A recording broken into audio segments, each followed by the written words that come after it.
আল্লাহর নবীর চোখের পানিটা গড়িয়ে গড়িয়ে বাচ্চার চেহারাতে যেমন পড়ে গেল, বাচ্চাটা চমকে উঠে গেল।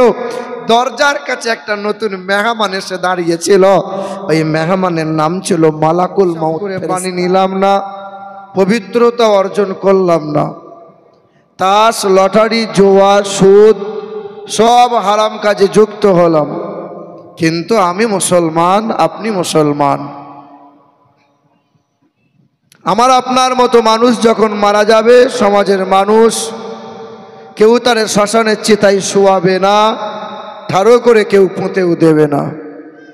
জানাজা হবে, গোসল হবে, কাফন পরাবে, জানাজা পরিয়ে তারপরে আদবের সহিত সবাই কবরস্থানে নিয়ে গিয়ে কবর ডাঙাই, কবরে আমাকে আপনাকে শোয়াবে। কেন? একটাই কারণ, শুধু মুসলমান বলে। আমি আধার কার্ডে মুসলমান, প্যান কার্ডে মুসলমান, জমির দলিল পর্চাতে মুসলমান। আমার ঈমান নাই, আমি রোজা রাখি না, আমি দান খায়রাত করি না, আমি নবীকে ভালোবাসি না, কিন্তু আমার বাপ দাদু মুসলমান বলে আমরা মুসলমান। বছরে একবার কুরবানি দিই, গরুর গোশত খাই, খাসির মাংস খাই, তাই আমরা মুসলমান। আমার বাবাজিরা, ভাইরা আমার, আল্লাহ পাক রব্বুল আলামিন তার প্রিয়তম বান্দাদেরকে এটাই বলেন, ইয়া আইয়ুহাল্লাযীনা আমানুত্তাকুল্লাহ, হে ঈমানদারেরা, হে আমার বান্দারা, তোমরা আল্লাহকে ভয় করো, ভয় করার মতো ভয় করো। আর তোমরা ততক্ষণ পর্যন্ত মরো না যতক্ষণ না সাচ্চা মুমিন মুসলমান না হবে। আগে মুমিন হও, মুসলমান হও, তারপরে আমার কাছে ফিরে আস। পৃথিবীর মানুষ জীবনভর হারাম খেলো, হারামের সঙ্গে ওঠা বসা করলো, শুধু নামে মুসলমান বলে কবরে তার আগুনে পুরানো হয় না, ঠাড়ো করে কেউ কবরে পুঁতেও দেয় না। সবাই তার গোসল দেয়, সবাই তাই জানাজা পড়ে। বান্দা, তুমি যদি মুমিন মুসলমান হয়ে আসতে পারো, ওয়ালা তামুতুন্না ইল্লা ওয়া আনতুম মুসলিমুন, কবরের আগুন কোনোদিন ছুঁইবে না, জাহান্নামের আগুন তোমারে আমারে স্পর্শ কখনো করবে না। সে আল্লাহ পাকের দরবারে আর একবার শুকরিয়া আদায় করে বলি আলহামদুলিল্লাহ। এসেছি বাবা আমরা কার ইচ্ছায় পৃথিবীতে এসেছি আমরা কার ইচ্ছায়? কার ইচ্ছায় বলেন? আল্লাহর ইচ্ছায়। পৃথিবী থেকে যাব আমরা কার ইচ্ছায়? আল্লাহর ইচ্ছায়। পৃথিবীতে আসার সময় মায়ের পেট থেকে যখন ভূমিষ্ঠ হয়েছি, তখন আমার আপনার ইচ্ছে মতো আসতে কি আমরা পেরেছি? যদি আমরা ইচ্ছে মতো আসতে পারতাম, তাহলে গরিবের ঘরে আসতাম না, রাজা বাদশাহ জমিদারের ঘরেই আসতাম। পৃথিবীতে আসার সময় যদি নিজেরা ইচ্ছে মতো আসতে পারতাম, তাহলে বেনামাজির ঘরে আসতাম না, বেছে বেছে পীর সাহেবের ঘরেই আসতাম। কিন্তু এসেছি কার ইচ্ছায়? আপনাদের এলাকায় পুরুষের সংখ্যা খুব কম, বড় আফসোস লাগছে। যাই হোক, আলহামদুলিল্লাহ, আমার মা বোনরাও তো আছে, পুরুষগুলো না হয় ঘরে উপর হয়ে শুয়ে আছে, ও থাক। আমার বাবাজিরা, ভাইরা আমার, আর পৃথিবী থেকে যখন যাব, মৃত্যুবরণ যখন আমরা করব, কার ইচ্ছায় যাব আমরা? ইচ্ছে মতো কি আমরা যেতে পারবো? তার ইচ্ছে মতো যাওয়া লাগবে। তিনি কখন ডাকবেন, কোন দিনে ডাকবেন, সকালে না সন্ধ্যায়, রাত্রি না ভোরে, কখন কোন সময় ডাকবে, আমাকে আপনাকে অগ্রিম জানাবে। যাই যাচ্ছি, রেডি থাক। মালাকুল মাউত ফেরেশতা ওই সময় হাজির হবে। যে সময় হাজির হবে, ওই সময় বাহানা দিয়ে কেউ পার পাবে? কোনো বাহানা কাজ করবে? অর্থাৎ এসেছি তার ইচ্ছায়। কার ইচ্ছায়? আল্লাহ। পৃথিবী থেকে যাব তারই ইচ্ছায়। আর এই মধ্যখানের সময়টুকু চালাবো কার ইচ্ছায়? আল্লাহ। চালাচ্ছি কার ইচ্ছায়? কার ইচ্ছায় চালাচ্ছি? আল্লাহ না, ইচ্ছে মতো চালাচ্ছি আমি আপনি, চলছি ইচ্ছে মতো। ইচ্ছে হলে নামাজ পড়েন, ইচ্ছে হলে তবে জুম্মাতে যান, ইচ্ছে হলে তবে মা বোনরা পর্দা করে, মানে ইচ্ছে মতো। যতদিন তুমি ইচ্ছে মতো চলবে, আমার আল্লাহ পাকের ঘোষণা, বেঈমানের হাতে ক্ষমতা দেবো, আর সব জায়গায় তুমি লাঞ্ছিত অপমানিত হবে, সম্মান চোখে দেখতে পাবে না। আল্লাহ পাকের প্রশংসার পরেই শতকোটি দরুদ আর সালাম মক্কার মতি, মদিনার জ্যোতি, দুই কুলের সাথী, তিনি সৃষ্টির সূচনা, তিনি বিশ্বের সভাপতি, তিনি মানবতার বন্ধু, মানব জাতির কল্যাণকর্তা, মুক্তির দূত, তিনি বিশ্বের ন্যায় বিচারপতি, প্রধান সেনাপতি। যে নবী দাঁড়ালে পরে আকাশের উচ্চতা লাভ করে, যে নবী বসিলে পরে ভুবন স্থিরতা লাভ করে, তিনি আকাই নামদার তাজদারে মদিনা, আহম্মদে মুর্তজা, মোহাম্মদ মুস্তফা, বলি সাল্লাল্লাহু তাআলা আলাইহি ওয়াসাল্লাম। আমার উপস্থিত মায়েরা এবং বোনেরা, আর গুটি কয়েক বসে থাকা আমার ভাইয়েরা, আল্লাহ পাকের দয়া, মায়া, অনুগ্রহ আর শান্তি ধারা আমাদের সকলের উপর বর্ষণ হোক, আল্লাহুম্মা আমিন। আপনারা অল্প হলেও যেভাবে মোহাব্বতের সঙ্গে এত গভীর রাত পর্যন্ত বসে আছেন, আল্লাহর নবী সাহাবায়ে কিরামগণ এর চাইতে উত্তমভাবে বসেছিলেন। আল্লাহর নবী আমার ওয়াজ শোনাচ্ছিলেন। নবী কোথায় ওয়াজ করছিলেন? মসজিদের বারান্দায় খেজুর গাছের গুঁড়িতে হেলান দিয়েছিলেন। যে মসজিদটা খেজুর পাতা দিয়ে ছাউনি করা ছিল, খেজুরে গুঁড়ি দিয়ে পিলার দেওয়া ছিল, নবী নিজ হাতে পাথর দিয়ে দেওয়াল সাজিয়ে সাজিয়ে তুলেছিলেন। সেই মসজিদটার নাম হলো মসজিদে নববী। আল্লাহর নবী আমার মসজিদের বারান্দায় খেজুর গাছের গুঁড়িতে হেলান দিয়ে ওয়াজ করছিলেন। সাহাবায়ে কিরামগণ মোহাব্বতের সঙ্গে ওয়াজ শুনছিলেন। আল্লাহর নবী আমার বয়ান করছিলেন কবরের বয়ান, নবী আমার বয়ান করছিলেন জাহান্নামের বয়ান, নবী আমার আযাবের বর্ণনা শোনাচ্ছিলেন। সাহাবায়ে কিরামগণ শুনছিলেন।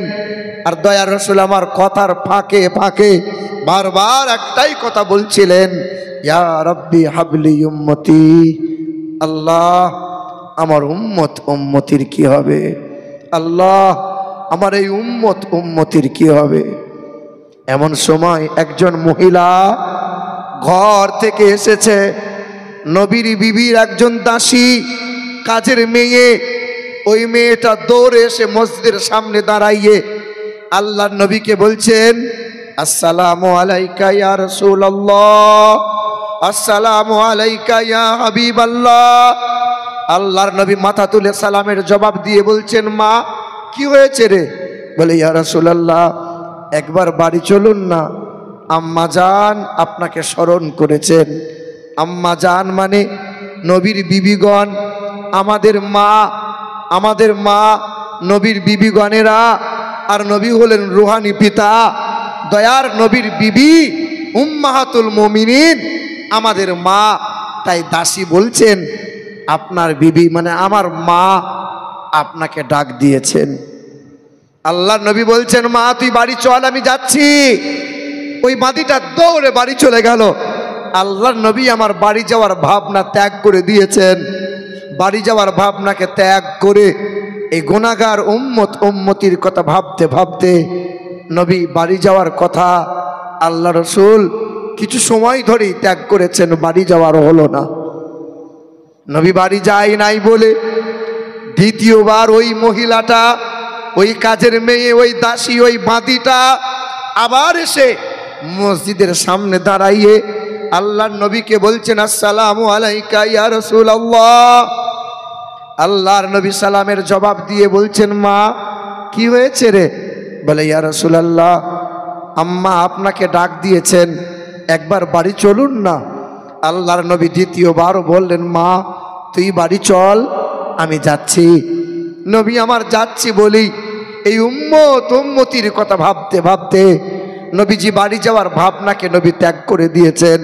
নবীর বাড়ি যাওয়া হলো না। তাই নবী বাড়ি গেলেন না বলে ওই কাজের মেয়ে, ওই দাসীটা তৃতীয়বার আবার নবীজির সামনে, মসজিদের সামনে দরজার কাছে দাঁড়াইছে। তৃতীয়বার আল্লাহর নবীকে কাতর কণ্ঠে কেঁদে কেঁদে বলছেন, আসসালামু আলাইকা ইয়া রাসূলুল্লাহ, আসসালামু আলাইকা ইয়া হাবিবাল্লাহ। আল্লাহর নবী সালামের জবাব দিয়ে বলছেন, মা কি হয়েছে রে, তুই কাঁদছিস কেন রে? পথের মাঝে তোর সঙ্গে কেউ কি দুর্ব্যবহার করলো? তোকে কেউ কি কোনো খারাপ কথা বলেছে? বল না। ওই দিন ওই বাঁধিটা, কাজের মেয়েটা আল্লাহর নবীকে বলছেন, না ইয়া রাসূলুল্লাহ, আমার সঙ্গে কেউ দুর্ব্যবহার করেনি, আমাকে কেউ খারাপ কথা বলে নাই। আপনি বাড়ি যাচ্ছেন না বলে আমার খুব কষ্ট হচ্ছে, একবার চলেন না ইয়া রাসূলুল্লাহ। আপনারই বাড়ির দরজার সামনে নতুন একটা মেহমান এসে দাঁড়িয়ে আছে, ওই মেহমানটা আপনার সাথে মোলাকাত না করে বাড়ি যাবে না বলেছে, চলেন না ইয়া রাসূলুল্লাহ। বাঁধিটা ঝরঝর করে কাঁদে, বাঁধির চোখের পানির দিকে লক্ষ্য রেখে আল্লাহর নবী আমার দৌড়ে দৌড়ে গেলেন, ছুটে গিয়ে নবী আমার থমকে দাঁড়ালেন। আল্লাহর নবীর স্মরণে এসেছে এই ঘরটা, এই বাড়িটা আমারই বিবি, যার নাম মারিয়া কিবতিয়া রাদিয়াল্লাহু তাআলা আনহা। পা পা করে দরজায় আওয়াজ দিয়ে বলছেন, মারিয়া মারিয়া। আলতো করে দরজাটা বিবি মারিয়া কিবতিয়া খুলে দিয়েছেন, আর দরজার আড়ালে গিয়ে দুধের বাচ্চাকে কোলে নিয়ে ফুঁপিয়ে ফুঁপিয়ে নবীর বিবি কাঁদছেন। আল্লাহ রাসূল আমার পা পা করে গিয়ে তার বিবি মারিয়া কিবতিয়াকে জিজ্ঞাসা করছেন, মারিয়া কাঁদছো কেন? মারিয়া কি হয়েছে বলো না, তোমার কি এমন হয়ে গেল তুমি কাঁদছো? বলবে না মারিয়া, বলো না। বিবি মারিয়া কিবতিয়া বলে না, কান্না করে। আল্লাহর নবী বলছেন, মারিয়া তোমার ডাকে সাড়া দিতে আমার দেরি হয়ে গেছে বলে তুমি রাগ করেছো, তুমি অভিমান করে তুমি কি আর কথা বলছো না? বলো না মারিয়া, তুমি রাগ করো না মারিয়া, আমার উম্মতের কথা ভাবতে গিয়ে আমার বাড়ি আসতে একটু দেরি হয়ে গেছে মারিয়া। তখন বিবি মারিয়া নিজের কোল থেকে দুধের বাচ্চাকে নামিয়ে দিয়ে বলছেন, ইয়া রাসূলুল্লাহ, এই যে আমার দুধের বাচ্চা, যার নাম ইব্রাহিম, আজ 3 দিন হলো ছেলেটা স্তনে মুখ লাগাই নাই। আজকে 3 দিন হলো বারবার মুখে পানি দিই, ছেলে পান করে না। আজ 3 দিন হলো ছেলের গায়ে বড্ড জ্বর। ছেলেটা সকাল থেকে আব্বা আব্বা করে ডাকছিল, আপনার কোলে শুয়ে একটু আদর পেতে চাইছিল, আপনার কাঁধে চড়ে মদিনার বাজার একটু ঘুরতে চাইছিল। একবার নেন না ইয়া রাসূলুল্লাহ। আল্লাহর নবী আমার আপন নিজের বাচ্চা, নিজের ছেলে ইব্রাহিমকে কোলে তুলে নিয়ে আল্লাহর নবী পাটা লটকে পায়ে হাতটা নাড়িয়ে বলছেন, আল্লাহ রাসূল হাত ধরে পায়ে নাড়িয়ে বলছেন, হাতটা এইরকম করে নাড়িয়ে বলছেন, আব্বু বলো না কি চাইছিলে, বলো বলো। নবী আমার নাড়া দিয়েছেন, পা লটকে গেছে, হাত লটকে পড়ে গেছে। আল্লাহর নবী ঠোঁট দুটো নাড়িয়ে আল্লাহ রাসূল আমার বলছেন, আব্বু বলো না কি বলতে চাইছিলে। সেদিন মাসুম বাচ্চা আমার নবীকে কিছু বলতে চাইছেন, কিন্তু আর বলতে পারছে না, ঠোঁট দুটো থরথর করে কাঁপছিল, নবীকে কিছু বলতে চাইছিলেন। আল্লাহ রাসূল কেঁদে কেঁদে বলছিলেন, আব্বু তুমি আমার কাঁধে চড়ে মদিনার বাজার একটু ঘুরতে চেয়েছিলে, তুমি আমার কোলে শুয়ে একবার আদর পেতে চেয়েছিলে, তুমি চাইবে না? বলো না, আমার আসতে দেরি হয়ে গেছে, তাই কি তুমি তোমার মায়ের মতো অভিমান করে আমার সঙ্গে আর কথা বলছো না? বলো বলো না আব্বা। আল্লাহর নবীর চোখের পানিটা গড়িয়ে গড়িয়ে বাচ্চার চেহারাতে যেমন পড়ে গেল, বাচ্চাটা চমকে উঠে গেল। দরজার কাছে একটা নতুন মেহমান এসে দাঁড়িয়েছিল, ওই মেহমানের নাম ছিল মালাকুল মউত ফেরেশতা। ছুটে এসে আল্লাহ রাসূলের সামনে বলছেন, ইয়া রাসূলুল্লাহ, এবার আপনি আমাকে বিদায় দেন, বাচ্চাকে নিতে এসেছি, আল্লাহর দরবারে নিয়ে চলে যাব। বাচ্চা রুহটা নিয়ে মালাকুল মউত ফেরেশতা চলে গেল। আল্লাহ রাসূল চোখের পানি ফেললেন। সাহাবায়ে কিরামগণ দৌড়ে এসে আল্লাহ রাসূলকে বলছেন, ইয়া রাসূলুল্লাহ, শাহজাদা পৃথিবীতে আর নাই, আপনার কলিজার টুকরা ইব্রাহিম আর নাই। আল্লাহ রাসূল গরম পানি করে গোসল করালেন, নবী আমার সাদা কাপড়টা পরালেন, বিবি মারিয়ার কোলে তুলে দিয়ে বলছেন, মারিয়া মারিয়া জনমের মতো একবার দেখে নাও। বিবি মারিয়া কিবতিয়ার কোল থেকে দুধের মাসুম বাচ্চাকে নিয়ে পা পা করে চলে গেলেন। আল্লাহ রসুল আমার কবরস্থ করে দিলেন। নবী আর বাড়ি এলেন না, সারা রাত মসজিদে কাটিয়ে দিচ্ছেন। যে বারান্দায় বসে, যে খুঁটিতে হেলান দিয়ে নবী বায়ান করছিলেন, ওই বারান্দায় ওই খেজুর গাছের গুঁড়িতে হেলান দিয়ে নবী আমার চোখের পানি টপ টপ করে পড়ছিল। আব্দুল্লাহ নামক এক সাহাবী ছুটে গিয়ে দুই হাত বিছিয়ে দিয়েছিল। নবীর চোখের পানি পড়ছিল, আর চোখের পানিগুলো দেহ মুবারক দেহের মাঝে তিনি বুলিয়ে নিচ্ছিলেন। আব্দুল্লাহ নামক সাহাবীটা বাচ্চা ছেলের ন্যায় ফুঁপিয়ে ফুঁপিয়ে কাঁদে। আল্লাহ রসুল বলছেন, তুমি তোমার নিকটতম সাহাবী, তুমি তোমার প্রিয়তম সাহাবী, তুমি কাঁদছো কেন বলো? সাহাবীটা বলছেন, ইয়া রাসূলুল্লাহ, সকালে ঘুম থেকে উঠে আপনার পবিত্র চেহারা দর্শন যদি না পাই আমার দিন ভালো যায় না। সন্ধ্যাবেলায় আপনার বাণী যদি শ্রবণ না করতে পাই আমার রাত ভালো কাটে না। আপনার চোখের পানি দেখে আমি সহ্য করতে পারি না। নবী গো, আপনি দয়া করে কাঁদবেন না। সারা রাত নবী আমার মসজিদের মধ্যে ইবাদতে রাত কাটিয়ে দিলেন। ফজর হলো, সকাল হলো, ইশরাকের নামাজ পড়ে নবী আমার পা পা করে ওই বিবির ঘরে গিয়েছেন। দরজায় আওয়াজ দিয়ে বলছেন, মারিয়া, মারিয়া। ওই কাজের মেয়েটা ছুটে এসে দরজা খুলেছেন। আল্লাহ রসুল বলছেন, আমার মারিয়া কি করে রে? বলে, মা এখনো কান্না করে, কাল থেকে চোখের পানি বন্ধ হয়নি। নবী আমার পা পা করে গিয়ে বিবি মারিয়া কিবতিয়ার গায়ে হাত বুলিয়ে বলছেন, মারিয়া তুমি কাল থেকে এখনো কাঁদো মারিয়া? তোমার চোখে কি দরিয়া আছে মারিয়া? মারিয়া তুমি কি কান্না বন্ধ করবে না? বিবি মারিয়া কিবতিয়া মাথাটা নিয়ে নবীর বুকের কাছে ঠেকালেন, আর চেহারাটা নবীর কোলের মধ্যে লটকে দিলেন। আল্লাহ রসুল তখন বিবি মারিয়া কিবতিয়ার চোখের পানিটা মুছিয়ে দিয়ে বলছেন, মারিয়া তুমি কাল থেকে এখনো কাঁদো মারিয়া? তুমি কি কান্না বন্ধ করবে না? তখন বিবি মারিয়া বলছিলেন, ইয়া রাসূলুল্লাহ, আমি তো মা 10 মাস পেটে ধরেছিলাম, আমি তো মা 2 বছর দুধ পান করেছিলাম, সবে আমার ছেলেটা দুধ পান করা ছেড়েছিল, সবে আমার ছেলেটা আব্বা মা বলতে চাইছিল, সবে আমার ছেলেটা আবদার করতে শুরু করে দিয়েছিল। এই সময় আমার ছেলেটা আমার কোলে শুয়েছিল, স্তনে মুখ লাগিয়ে দুধ পান করছিল।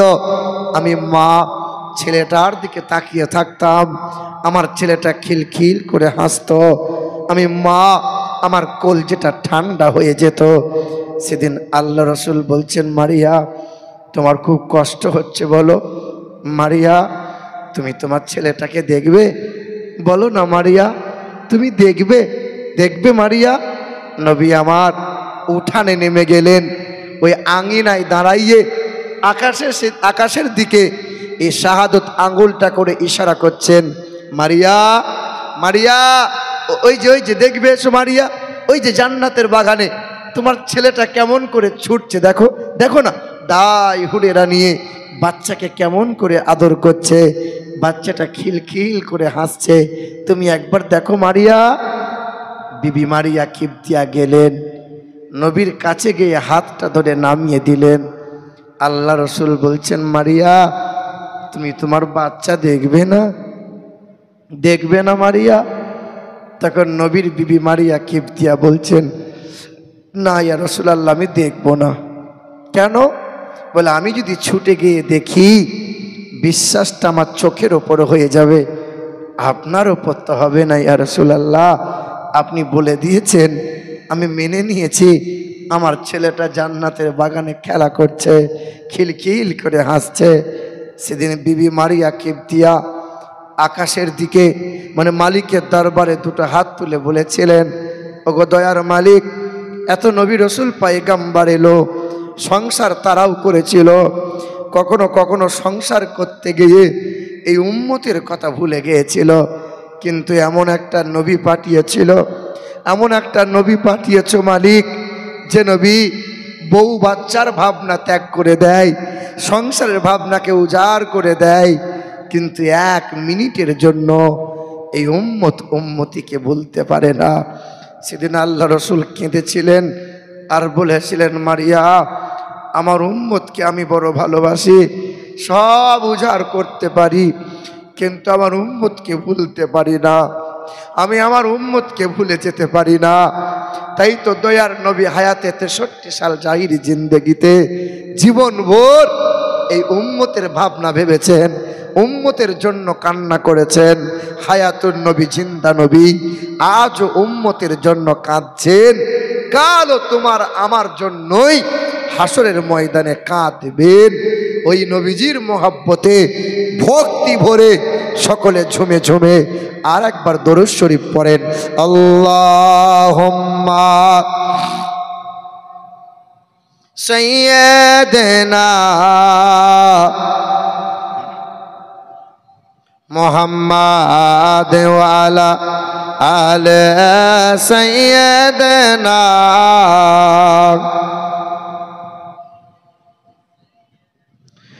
মাওলানা মুহাম্মদ। এ মুসলমানের ছেলেরা, এ আমার বোনেরা, আল্লাহ পাক রব্বুল আলামিন জানিয়ে দেয়, এ দুনিয়ার মানুষেরা কল্যাণ কামিয়াবি পাবি, সব জায়গায় মাথা উঁচু করে বাঁচবি তোরা, সংসারে ইজ্জতওয়ালা হবি তোরা, বিবির কাছে সম্মান পাবি, স্বামীর কাছে বিবিরা সম্মান পাবে, ছেলে মেয়েরা সেনগোবারা ভালোবাসা পাবে। আমি আল্লাহ পাকের ঘোষণা, ওই নবীকে কখনো যেন ভুলে যাবি না। আল্লাহ পাক রব্বুল আলামিন জানিয়ে দেয়, মা আতাকুমুর রাসূল ফাখুযুহু ওয়া মা নাহাকুম আনহু ফান্তাহু। আমার নবীর ইত্তেবা করবি তোরা, আমার নবীর গোলামি করে জীবন পার করবি তোরা, আমার নবীর অনুসরণ করে নিবি তোরা। নবী যেমন করে খেতে বলে উম্মত তেমন করে খাবার খাবে, নবী যেমন করে পোশাকটা পরতে বলে উম্মত তেমন করে পোশাক পরবে, নবী যেই পথে চলতে বলে ওই পথে চলবি তোরা। আরে নবীর দিওয়ানা হলো তারা, মান আহাব্বা সুন্নতি ফাকাদ আহাব্বানি ওয়া মান আহাব্বানি কানা মাইয়া ফিল জান্নাহ। নবী বলেন, যে আমার সুন্নতকে ভালোবাসে ওই মানুষটাই আমাকে বড় ভালোবাসে। আমি দস্তরখানা বিছিয়ে খাবার খেতে বলেছি, উম্মতরা দস্তরখানা বিছিয়ে খাবার খায়। আমি নবী বলেছি দোয়া পড়ে বিসমিল্লাহ বলে খাবার শুরু খাও, তাই আমার উম্মতরা বিসমিল্লাহ বলে খাবার খায়, খাবার শেষে আল্লাহর শুকরিয়া আদায় করে নেয়। আমার উম্মতরা আমার আদর্শ গলায় ঝুলিয়ে নিয়েছে যারা, আমার উম্মতরা আমার সুন্নতকে ভালোবেসেছে যারা, আমি নবীকে ভালোবাসে তারা, আর নবীকে ভালোবাসে যারা, নবীর সঙ্গে হয়ে হাসতে হাসতে রহমতের জান্নাতে যাবে তারা। উদখুলুল জান্নাহ আনতুম ওয়া আজওয়াজুকুম তুহবারুন। ইরজিই ইলা রাব্বিকি রাদিয়াতাম মারদিয়া ফাদখুলি ফি ইবাদি ওয়াদখুলি জান্নাতি ওয়া বাশশিরিল লাযিনা আমানু ওয়া আমিলুস সালিহাত আন্না লাহুম তাজরি তাহতিহাল আনহার খালিদিনা ফিহা। এ দুনিয়ার বান্দা বান্দিরা, নবীর ইত্তেবা করবে যারা, নবীর তাবেদারি করবে যারা, নবীর গোলামি করবে যারা, ইহকালে নাজাত পাবে তারা, পরকালে হাসতে হাসতে জান্নাত যাবে তারা। সুবহানাল্লাহ।